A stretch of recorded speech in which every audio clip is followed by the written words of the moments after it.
cosplayers, cosplaying. What does it all mean?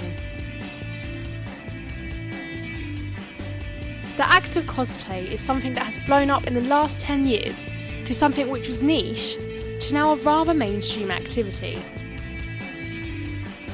In essence, cosplay is dressing up and pretending to be a fictional character. Whether the character is from a TV show, a film, a cartoon, or from the world of gaming, the possibilities are endless. My dad has been cosplaying for 3 years now as the Batman villain Bane. Not only has he researched, purchased and made his costume to mimic the character, he also has to go through a transformation to get into the character for the big event. I never really understood why he keeps doing it. So instead of getting one person's point of view, I thought I'd spread the question out to a broader audience. So on the 14th of March 2015, I travelled down to the London XL Arena to attend the London Super Comic Con, home of comic book lovers, merchandise buyers and of course cosplayers. Throughout the day, I met and interviewed some lovely cosplayers and targeted them with the question, why do you cosplay? It's a great way to make friends. Be someone different. Yeah, chance to be someone different. Get to be someone else for the weekend. You get to play your favourite character. I love it. It's like running around, getting random hugs off people. It's just such a good laugh. It's giving young people something fun to do, where they can dress up as their favorite characters or kind of escape reality for a little while. What we like is making something by our hands. When you have fabrics, then at the end you have a dress. You take pleasure, even if you have some pain sometimes, but you take pleasure. It's one hobby that makes you be yourself. I can be here and meet tons of people. But you that can be do the same yourself thing. at the same time as being somebody else as yes, well. you can. And have lots of fun doing it. Yeah. After the event, I caught up with my dad and Terence, a friend that my dad made through cosplay, coincidentally who also plays the same villain. We ended up having a discussion about how both of them got into cosplay. This guy just had a white vest on and a mask. And Carl went up to him and he popped on this mask. But that led me to do Bane myself. That person who Carl took a photograph with, because Kat says, my missus said, you could do that. But it was because the person wasn't wearing the full outfit, they were just wearing the mask. So that led me to cosplay. Because I thought, well, if a guy can just put a mask on and play a character, well, is there a lot more to wear than just the mask? And there was. I watched the film and I thought, he's got quite a few different costumes here. Can we do it? I've got the build. Yeah. Shave the hair. Happy days. And I think, we pull it off. Basically, it's one big mass. It's a massive family, but it's so small, isn't it?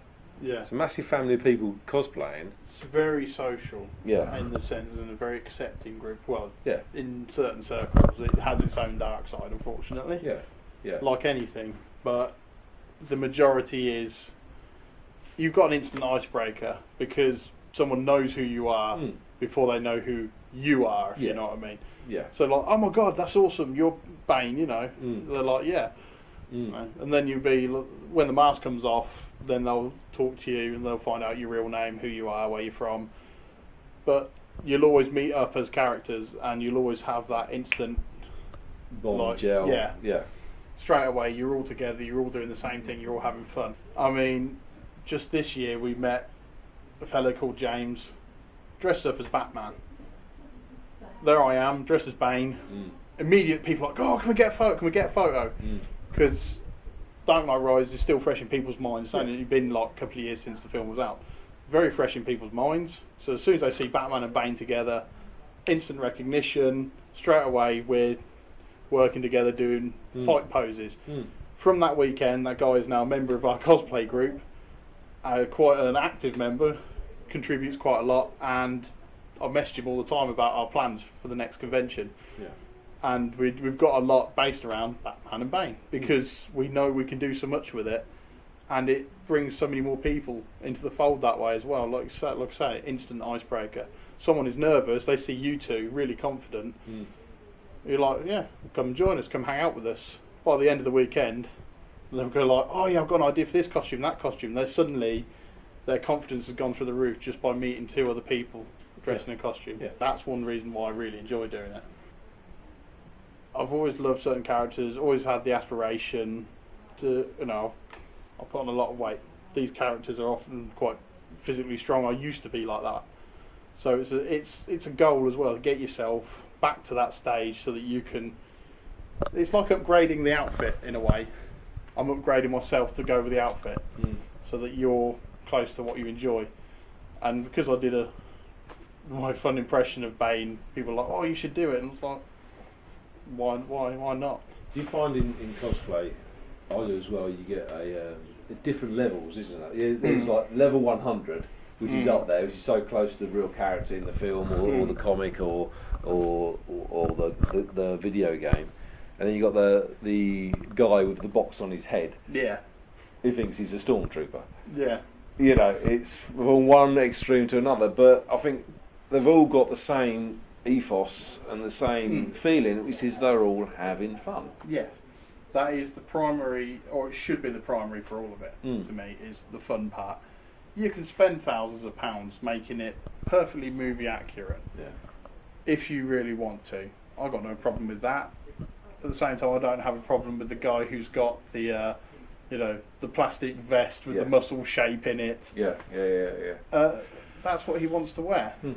I've got no issue with that. I do find it a shame, though, that there are people that do have issues with it. Like most cosplayers, Terence spends a lot of time, effort and money making his costumes bigger and better.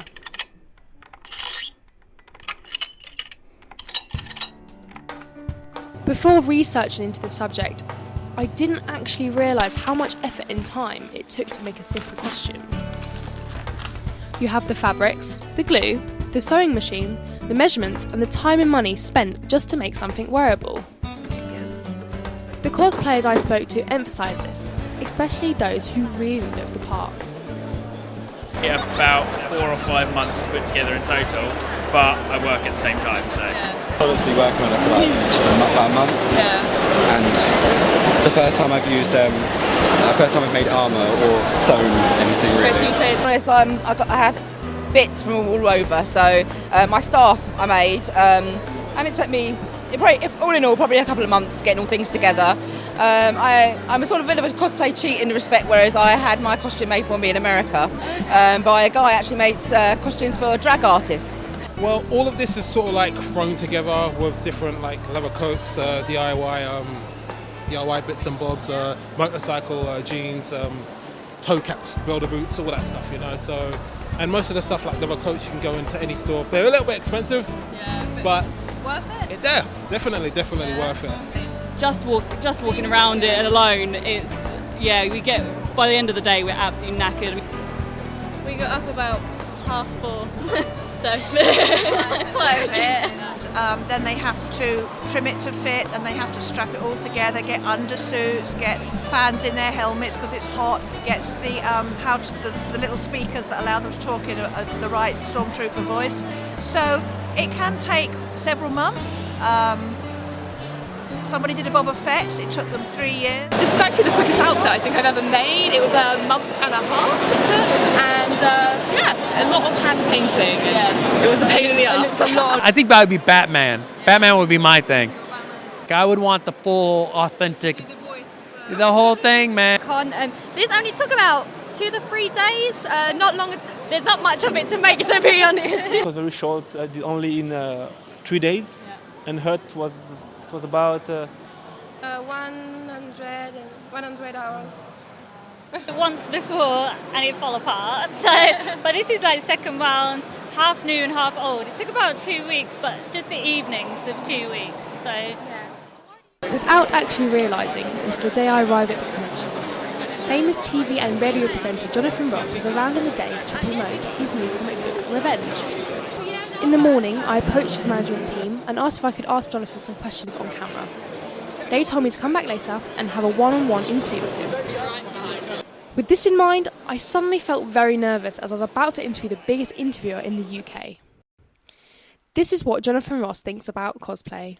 I love seeing cosplayers generally. I love seeing cosplayers here. I first encountered them in Japan years ago when it was a big thing with the anime scene, and I'm pleased to see that it's really caught on in the West as well. But I love it. It really makes the event so much more fun than it will be otherwise. I mean, have you seen any cosplayers that really stand out to you? I've seen a few great ones today. I mean, I saw a whole family done as the Guardians of the Galaxy, and that was nice to see a whole family doing it together. I saw a Red Sonja who was very strong and very sexy. That's always good. I saw a couple of guys who I think were Digimon. But when I said to them Digimon, they got quite angry with me, so they obviously weren't Digimon. And that's one of the perils of cosplay is if you think you know who it is and you don't quite know who it is, or you can cause terrible offence. Yeah. I mean, if you had to cosplay as anybody, who would it be? Okay, well, I have cosplayed in the past, but once or twice as well, perhaps more amusingly, you'll enjoy this. I mean, I've got a Captain Harlock costume, who's from a fairly obscure Japanese cartoon series that I like. It's got a scar on one arm and a big laser sword. I like that one. So I've done a few, and I also have Lady, what's her name, Eileen or something. You know the Diana Rigg character in Game of Thrones? Yeah. I've got that outfit. Okay. That's good. It's kind of gender fluid cosplay. But I was at Comic-Con in America a few years ago, and I was wearing, by my standards, fairly normal clothing. Yeah. It was an Armani blazer, white trousers, some shoes. I had a nice shirt on and a camera around my neck. I had a beard at the time, and someone came up and said, "Can we take a picture of you?" And I said, "Fine." I thought it was someone from England who I was, so I did a picture. I'm not making this up. A magazine came out called Geek, and I was in it, and it said best and worst cosplayers in San Diego. I was number 3rd worst cosplayer in my own clothes, and it said I was dressed as an aging hipster, which is the most insulting thing. Why do you think people cosplay? I think they do it because it's fun. I think they do it because it's a fantasy thing that you can live out. I think it's great because whether you're, a boy or a girl, whether you want to do it kind of in your own sex or you want to kind of do the cross-gender thing, you can look really cool and fun and sexy for the day without it being about you.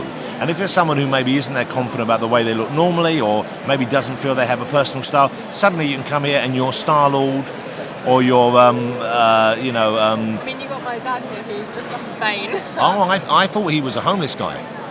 Oh, no. I didn't know that was your dad dressed as Bane. I thought that was just a guy who was down on his luck. I mean, I was going to give him... No, I just got him off the I was street. going to give him a coin. I was going to give him some... I thought he was going to sell me the big issue. I really did. But now I see it's a good look.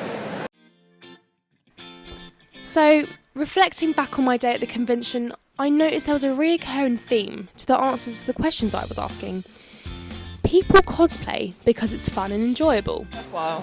All the effort, apart from, as I say, collecting for charities, we all are one big family, and we all get together, we all share tips, and it's just so much fun, it really is. It's just the fun of it. It's the laughs we have, the people we meet. It's really good. It's fun. It's enjoyable. I wish I had gotten into it when I was younger. It's just something fun to do. And it's sort of seeing the next step. It was like going from miniatures to something huge that I could wear, and it was just so much fun. It's nice being able to go to a convention where everyone is on the same level of loving the same thing, and you can tell straight away, not because they've got a sign on their head, but because they're literally wearing the costumes. It doesn't matter which country you're from, that if you have like your favorite characters, that's like an international language. Yeah, definitely. It's a thrill when someone walks up and like, "Oh yeah, you're from that movie. It's really good." And it's like, "Thank you." Yeah, this is definitely one of my favourite. Yeah. And we like to do it together because we can match. We're warriors. They don't receive a prize, they're not paid any money, and they don't gain any fame. People do it for the sheer fun and enjoyment of it. The cosplay community is built on people who have a passion for creativity. It's all about creating a different persona, wearing that and becoming a completely different character. Cosplay is a great excuse to escape reality for the day, and to become someone who you may look up to, or who have always been dreaming of being. I may reconsider dressing up at my next convention, and seeing what reactions I receive myself. I told him on the way up here, no fighting.